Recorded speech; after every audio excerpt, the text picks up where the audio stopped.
of the Empire State Building.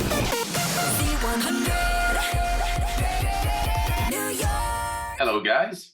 How's it going? Good.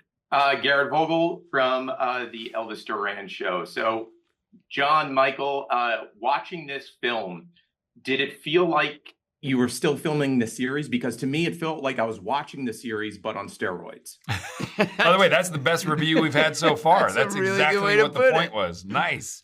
Please use it. Quote me, by all means. But still. By the way, we will. Don't worry.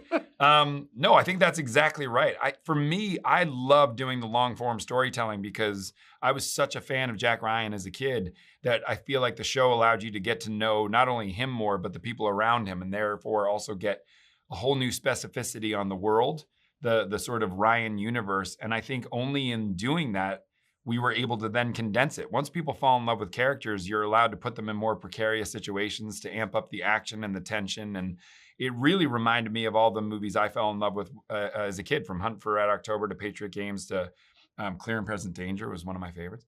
I had a little feeling of Die Hard in there too. Nice. Nice. I will take that all day long. So, John, with Jack now, I mean, using the line, "I'm just an analyst," how long do you think we can keep on going with "I'm just an analyst"?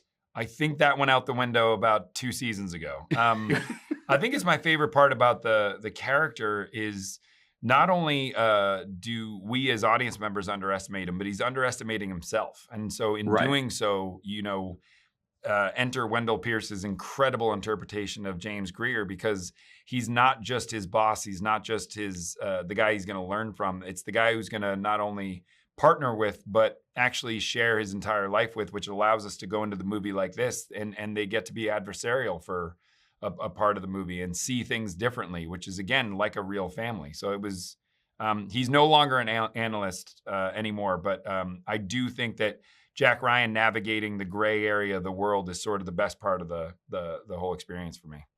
Did you get to do a little improv in that first opening scene of running through Lower Manhattan?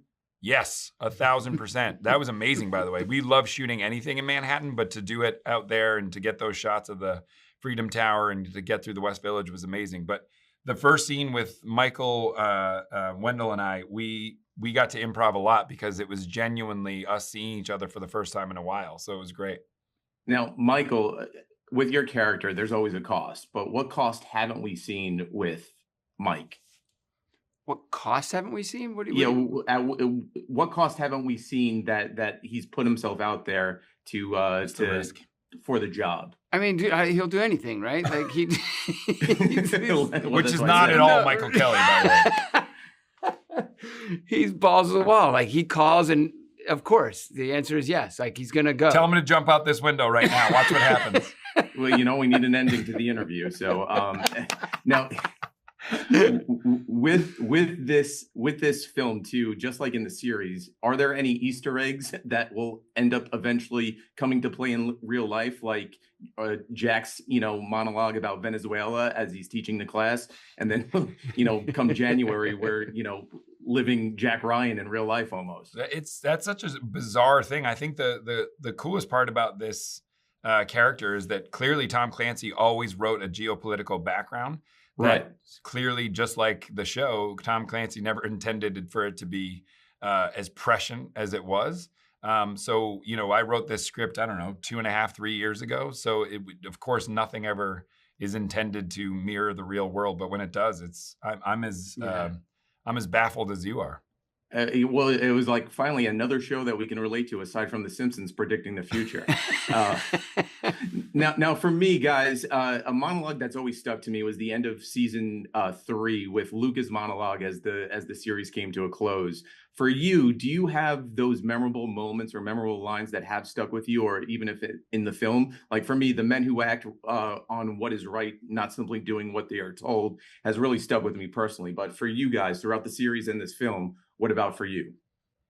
I think that I really love the line that Wendell delivers about turning away from the darkness isn't the same as going towards the light. I loved that one. And I really loved Michael's speech about the brotherhood of, putting your life on the line and living with those people that are at the forefront of any conflict or any sort of bravery. Because we clearly again, I know I speak for Michael, that one of the greatest honors of the show is that we get to meet the real heroes that we're playing a fraction of, and that's the best.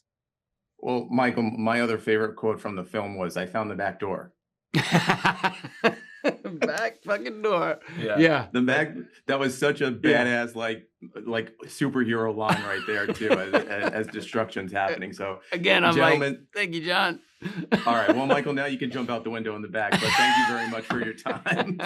Amazing. Have a good I do one. appreciate it, and I hope to see you guys very, very soon again too, on film and in person. Awesome. Take care, Thank you. man. From the top of the Empire State Building. Z100.